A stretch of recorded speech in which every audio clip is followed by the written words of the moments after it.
You probably watched Hanna Barbera cartoons on the floor, cereal nearby, after school or early mornings. But here's the problem. Your memory isn't reliable. Some shows you're certain were terrible actually hold up. Others you remember fondly don't. Let's dive into the 3 worst and 4 best Hanna Barbera cartoons and why they made our list.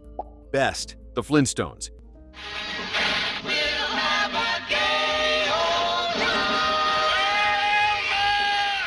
Here's why a Stone Age family became television's most enduring cartoon. A Stone Age town where dinosaurs worked as machines and cars moved by feet. But the rules stayed consistent. Everything followed logic inside that world. After a few minutes, you stopped noticing the gimmicks and focused on the people. Fred Flintstone sat at the center of everything. He was loud, emotional, and completely sure of himself. He spoke first and thought later, wanting success, respect, and comfort all at once. When Fred entered a scene, something always happened. Barney Rubble worked as the perfect counterbalance. Shorter, calmer, more thoughtful. He stayed loyal even when Fred caused trouble, supporting the rhythm without competing for attention. Their friendship felt real because it showed frustration, support, jealousy, and forgiveness without spelling any of it out. Wilma added structure, keeping the household steady. Betty brought warmth and calm. Together, these 4 characters formed a complete circle where no one felt unnecessary. The cartoon followed everyday situations. Work pressure, money problems, family disagreements, all played out through Stone Age versions of modern life. That familiarity made the humor land easily. Timing played a huge role. Jokes arrived naturally. Scenes had space to breathe. Verdict: this show works for families. Kids laughed, adults nodded, everyone stayed engaged. The theme song remains instantly recognizable. The Stone Couch closing gag stuck in memory. This cartoon earned its place by knowing exactly what it was and never pretending to be more. Worst, Speed Buggy.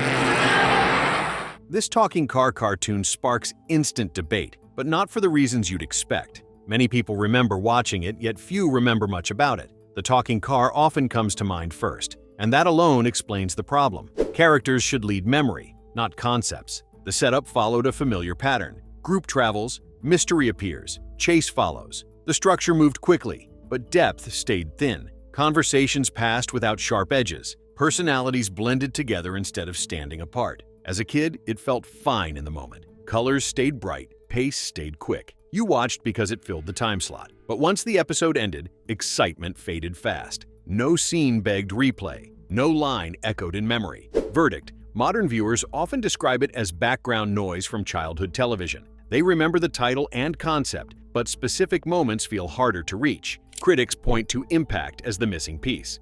The spark that turns viewing into memory never fully arrived. Best, Tom and Jerry.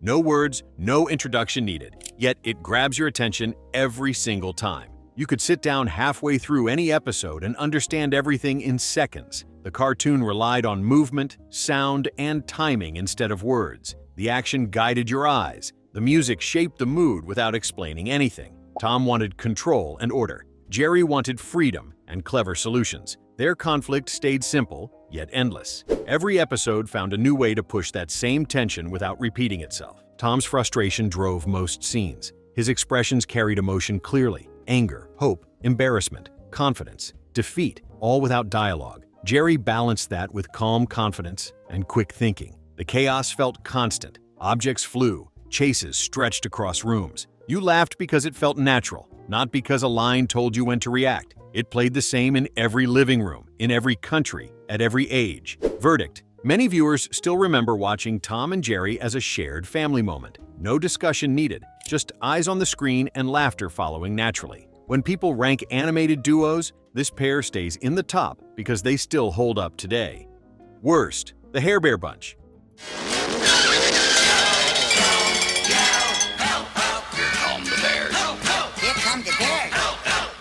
You remember the bears in the zoo, but after that, details fade fast. The Hair Bear Bunch followed the same pattern almost every time. Hair Bear led with confidence and plans. Square Bear handled tech with gadgets. Booby stayed playful and unpredictable. That mix looked solid, but on screen, personalities rarely grew. As a kid, the show looked colorful. Voices felt friendly. Pacing stayed light and easy to follow. You watched because it was on and harmless, but nothing pulled you deeper. Episodes blended together quickly. Verdict: modern viewers often call it forgettable rather than bad. It didn't upset anyone. It simply failed to leave a mark. The humor stayed flat. Variety stayed limited. You watched it, moved on, and the memory stayed shallow. Drop a comment and tell us which Hanna Barbera cartoon you watched the most as a kid.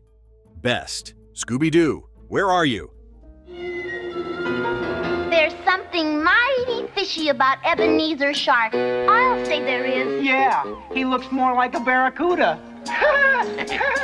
You knew the routine before the episode started, and somehow that never mattered. The mystery machine rolls in. The place looks empty. Something strange moves in the background. Everyone reacts. Someone runs. Shaggy screams. Scooby follows. Later, a mask comes off. You expected it, and you stayed anyway. That's why Scooby Doo worked so well. Watching after school felt easy. You dropped your bag, turned on the TV, and the show met you halfway. The tone stayed light. The scares stayed playful. Nothing felt heavy. The mystery was never the main pull. The group was. Shaggy and Scooby carried the emotional center with genuine hunger, fear, and loyalty. Fred brought structure and leadership. Daphne added confidence and style. Velma grounded everything with logic. Together they felt complete. Specific episodes stayed in memory because of locations. Old mansions, amusement parks, ghost towns, museums at night. Each place felt different, even when the structure stayed the same. There was also a quiet idea running underneath. Villains always turned out to be regular people with selfish plans.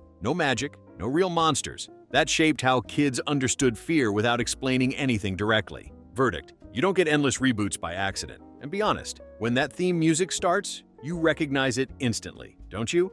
Worst: the Funky Phantom. It's a funky phantom! The spirit of 1776 even! At your service!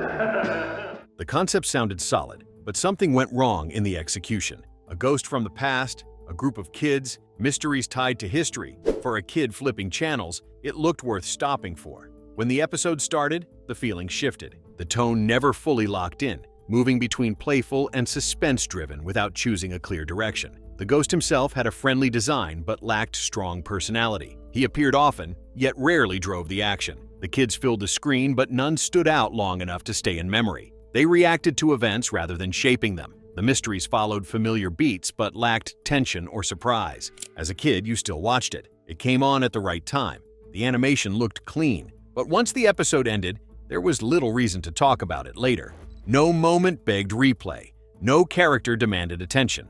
Verdict: it arrived during a crowded era filled with louder, clearer ideas. Compared to those, this one struggled to stand its ground. Best: the Jetsons.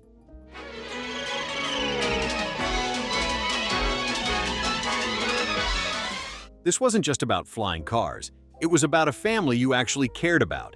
The Jetsons stands out because it was built around clear characters and everyday situations, not just future visuals. The setting mattered, but the people mattered more. George worked at Spacely Space Sprockets, pressing a button for a few hours, yet living under constant pressure from his boss. Almost every episode used this setup. George tried to relax, Mr. Spacely demanded more productivity. That conflict kept the show grounded in work stress that still feels familiar. Jane handled the household, but the future changed how that looked. Machines did everything. So many episodes focused on Jane dealing with boredom or social expectations in a world where manual effort barely existed. Judy reflected teenage pressure through school and dating.